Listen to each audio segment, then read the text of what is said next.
Falar de livro é muito bom, né? Especialmente quando é aquele livro que fala de livro. Olá pessoal, aqui é a Hannah e hoje a gente vai falar sobre livros que falam de livros.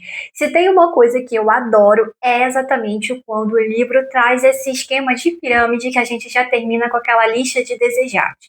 E o melhor ainda é quando eles vêm citados ao longo da trama e a gente já vai pegando várias dicas no meio do caminho. E hoje eu vou falar sobre 3 livros que falam de livros para você conhecer e colocar também na sua listinha. Mas antes de falar desses livros, aproveita e deixa seu like se você ainda não tiver deixado, se inscreve aqui se você ainda não foi inscrito nesse canal, porque assim você ajuda o YouTube a entender que esse conteúdo é relevante e também entregar para mais pessoas. Oito Assassinatos Perfeitos é aquele livro para quem quer brincar de bingo, sabe? De dizer, olha, eu li esse livro, eu li esse daqui também, e vai marcando na cartelinha. Isso porque a trama principal dele gira em torno de uma livraria especializada em suspense e terror. E o livreiro que toma conta dessa livraria, ele também escreve num blog, né, exatamente especializado no mesmo gênero, até porque, conforme ele vai falando dos livros, ele vai indicando no final do post, né, olha, esse livro tá à venda aqui, se você quiser, a gente envia pro correio. E aí, a ideia era fazer a propaganda da livraria mesmo. E um dos posts que ele fala que ele gostou muito de escrever, porque ele fez aquilo dali meio que sem pensar muito, mas era uma coisa que ele já queria muito fazer, porém não teve tanto feedback assim, foi uma lista em que ele fez de 8 assassinatos que ele julgava ser mais perfeitos na literatura e que, se talvez acontecesse na realidade, ninguém descobrisse o real culpado. Ele escreveu esse post muitos anos atrás e depois esse blog acabou caindo no esquecimento porque ele foi arrumando outras formas de vender os livros dele, né, da loja. Até que um dia a polícia bate na porta dele, alegando que só ele poderia ajudar a desvendar esse caso, porque alguns assassinatos estavam acontecendo pela cidade e tinham uns detalhes bem curiosos que pareciam combinar muito com o post que ele fez anos atrás. E em meio a essa surpresa, né, que o livreiro tem, ele começa a ajudar a polícia a tentar descobrir quem seria o culpado por tudo isso. Será que é realmente uma pessoa, um leitor anônimo que está fazendo aquilo dali? Ou será que é o livreiro que fez aquilo dali e tá escondendo o jogo? É um suspense que ele vale muito a pena a leitura, porém já tem até um aviso lá no começo do livro que você pode tomar uma chuva de spoiler. Isso porque o autor do post, quando foi fazer, né, a sua pesquisa, ele estava tão impressionado com a forma como ele ia falar, que ele acabou contando a trama inteira dos livros durante a narrativa. E isso a gente acompanha também durante a leitura, porque ele vai se lembrando, então aconteceu aqui um caso semelhante ao que eu vi nos Crimes do ABC, que é a da Agatha Christie. Então a história começa assim, assim, assim e termina assim.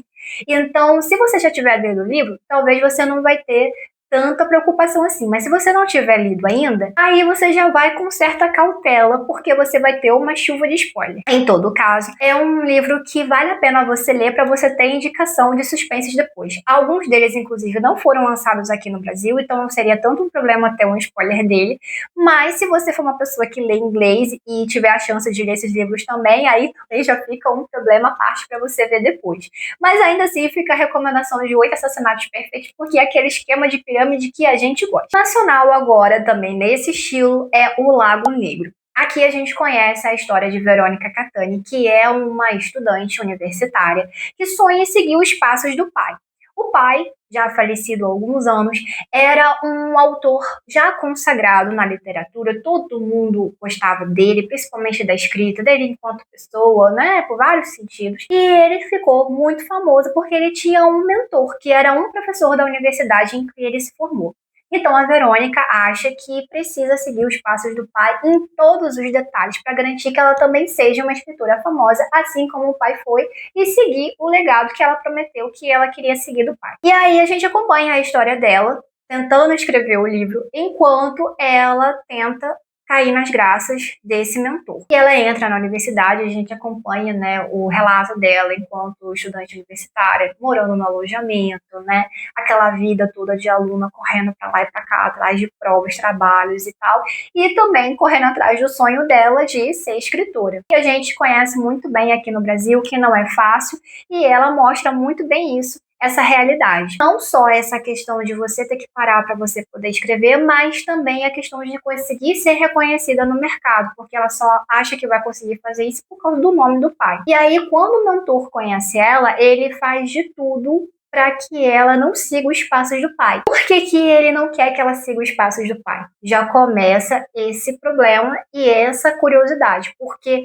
não importa, ele nunca fala o motivo, só fala que não quer que ela escreva um livro de jeito nenhum. Parece que quanto mais ele fala para ela não escrever, mais ela quer escrever. E quanto mais ela escreve, mais a gente vai conhecendo essa narrativa dela, porque tem umas partes dessa narrativa de Lago Negro que mostra o livro da Verônica sendo montado. Então a gente vai conhecendo uma narrativa dentro de outra nesse esquema de pirâmide e a gente vai tentando entender ali o que está acontecendo naqueles livros e o porquê que esse mentor não quer que a Verônica seja escritora. Será que tem realmente algum motivo bem convincente ou é só a implicância da parte dele? Eu sei que foi um livro que eu quase não via ninguém falando dele aqui, mas eu conheci também a autora, ela é um amorzinho de pessoa. Eu recomendo demais esse tipo de livro. É um livro que ele tem um toque de fantasia, mais sombrio, também tem um toque de terror ali no meio, tem um suspense, tem tudo um pouco. É um livro que vai agradar todo tipo de público e ele também tem uma sequência. Se não muito me engano, são 4 livros que vão contando essa história em sequência.